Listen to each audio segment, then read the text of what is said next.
Rajasthan board कक्षा 8 सामाजिक विज्ञान का जो आपके 8 मई को पेपर होने वाला है, तो संपूर्ण पेपर इस वीडियो में मैं आपको देने वाला हूं। यदि ये वीडियो आपने कंप्लीट देख लिया एग्जाम से पहले और इस पेपर को यदि आपने एग्जाम से पहले अच्छे से आपने तैयार कर लिया, तो सामाजिक विज्ञान के पेपर में आप 80 में से 80 नंबर का जो स्कोर है वो आप आराम से कर सकते हैं। तो ये पेपर संपूर्ण पेपर आपको एग्जाम से पहले अच्छे से आपको तैयार करना है।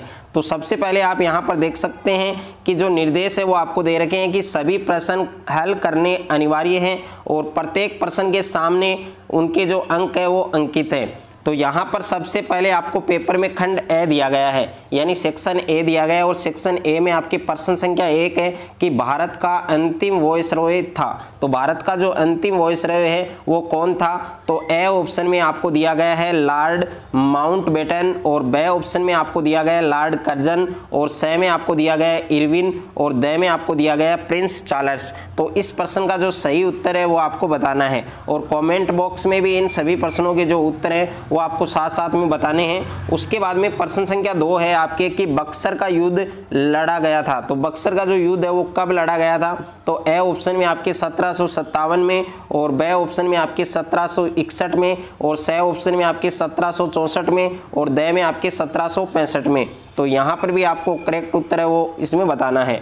उसके बाद में प्रश्न संख्या 3 है आपके कि कौन से ग्रह को जल ग्रह कहते हैं, यानी कौन सा ग्रह है जिसको हम जल ग्रह कहते हैं? तो ए ऑप्शन में आपको मंगल दिया गया है, बी में आपको पृथ्वी दिया गया है और सी में आपको शनि दिया गया है और डी ऑप्शन में आपको दिया गया है बृहस्पति। तो इस प्रश्न का भी सही उत्तर है वो आपको बताना है।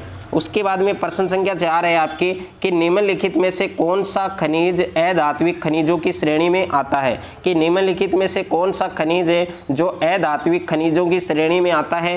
तो ए ऑप्शन में आपके चूना पत्थर, बी में आपके अब्रक और सी ऑप्शन में आपके जिप्सम और डी में आपके उपयुक्त सभी। तो इस प्रश्न का जो करेक्ट आंसर है वो क्या होगा वो आपको कमेंट बॉक्स में बताना है।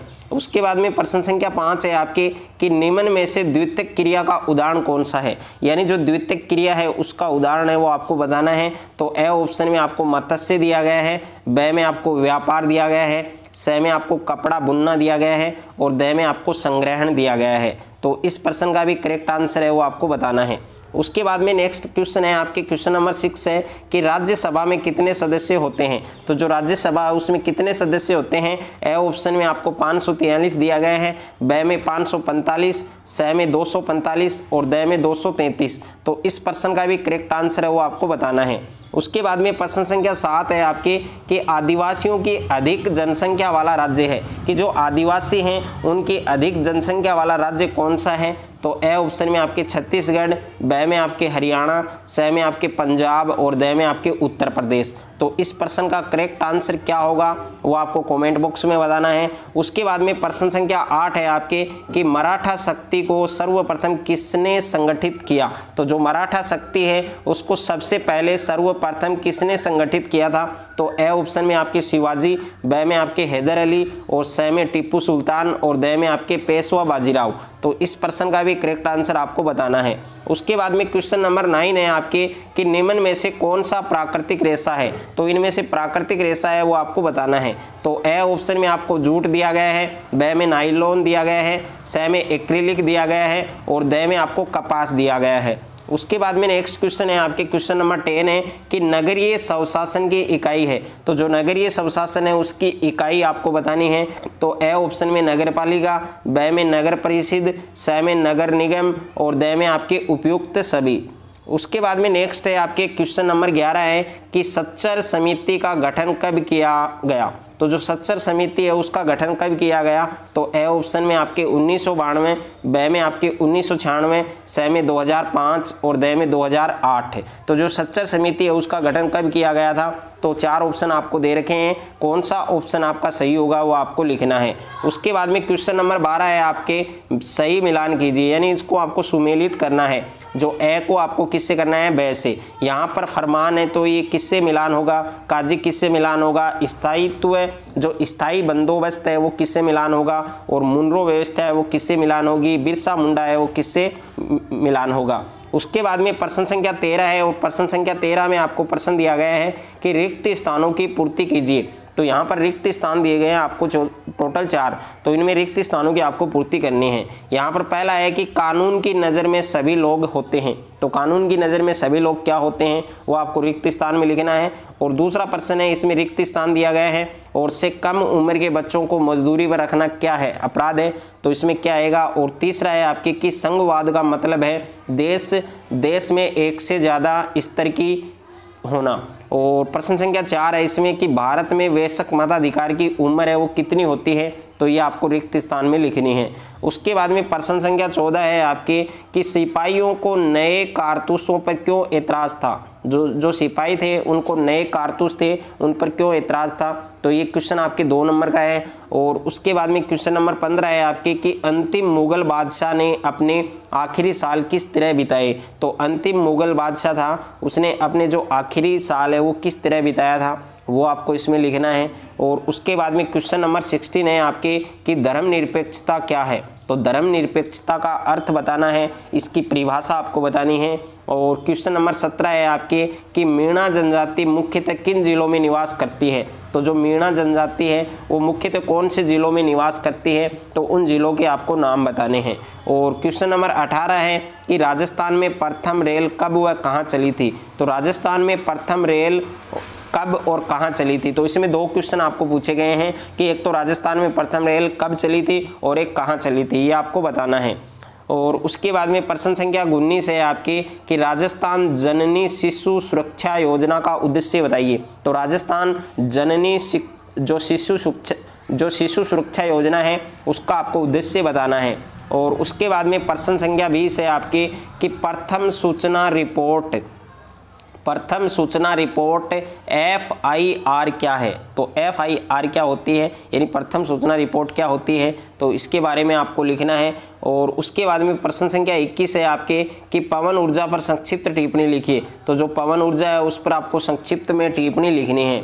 और प्रश्न संख्या 22 है कि मत्स्य संघ में कौन कौन सी रियासतें शामिल थी, उनके आपको नाम बताने हैं कि जो मत्स्य संघ है उसमें कौन कौन सी रियासतें शामिल थी, सम्मिलित थी, तो उन रियासतों के आपको नाम लिखने हैं। और उसके बाद में प्रश्न संख्या 23 है आपके कि राजस्थान में 1857 की क्रांति के क्या कारण रहे थे, तो राजस्थान में 1857 की जो क्रांति थी उसके क्या रीजन थे, उसके क्या कारण थे, वो आपको लिखने हैं। और प्रश्न संख्या 24 है कि राजस्थान के प्रमुख दुर्गों के नाम बताइए, तो राजस्थान के जो प्रमुख दुर्ग हैं उनके नाम बताने हैं और किन्हीं 2 दुर्गों का वर्णन भी आपको करना है। और ये 4 मार्क का एक क्वेश्चन आपके 8 मई को आने वाला है, तो अच्छे से आपको तैयार करना है। उसके बाद में प्रश्न संख्या 25 है आपके कि प्रार्थना समाज के बारे में आप क्या जानते हैं, तो जो प्रार्थना समाज है उसके बारे में आप क्या जानते हैं वो आपको लिखना है। और प्रश्न संख्या 26 है कि मानव संसाधन विकास किसे कहते हैं, तो मानव संसाधन विकास किसे कहते हैं और मानव संसाधन क्यों महत्वपूर्ण है वो आपको लिखना है कि एक तो मानव संसाधन विकास किसे कहते हैं और एक मानव संसाधन जो महत्वपूर्ण है वो क्यों महत्वपूर्ण है वो आपको बताना है। उसके बाद में प्रश्न संख्या 27 है कि भारत में अदालतों की संरचना को स्पष्ट कीजिए, तो भारत में जो अदालत है उनकी संरचना को स्पष्ट करना है। और प्रश्न संख्या 28 है कि रोल्ट सत्याग्रह पर लेख लिखिए, तो रोल्ट जो सत्याग्रह है उस पर आपको लेख लिखना है। और अथवा में क्वेश्चन आपको दिया गया है कि बंगाल विभाजन पर एक लेख लिखिए, यानी जो बंगाल विभाजन है उस पर आपको टिप्पणी लिखनी है, उस पर एक लेख लिखना है, निबंध लिखना है। और प्रश्न संख्या 29 है आपके कि मृदा से आप क्या समझते हैं, यानी मृदा की आपको परिभाषा लिखनी है, उसके बारे में आपका क्या अभिप्राय है, उससे आपका क्या तात्पर्य है, उससे आप क्या समझते हैं। और मृदा अपरदन को रोकने की कोई 2 विधियां और मृदा निर्माण के 2 उत्तरदायी कारक हैं वो बताने हैं, तो एक तो आपको मृदा से आप क्या समझते हैं ये आपको बताना है। और दूसरा प्रश्न इसी में ऐड है आपके कि मृदा अपरदन को रोकने की 2 विधियां लिखनी है और मृदा निर्माण की 2 उत्तरदायी जो कारक हैं वो भी आपको लिखने हैं। उसके बाद में प्रश्न संख्या 30 है आपके कि कृषि किसे कहते हैं, यानी कृषि की आपको परिभाषा लिखनी है और कृषि के विभिन्न प्रकारों को स्पष्ट कीजिए, तो कृषि के जो विभिन्न प्रकार हैं उनको आपको स्पष्ट करना है। और अथवा में क्वेश्चन है आपके कि कृषि से उत्पादित की जाने वाली फसलों का वर्णन कीजिए, तो कृषि से उत्पादित की जाने वाली जो फसलें हैं उनका आपको वर्णन करना है।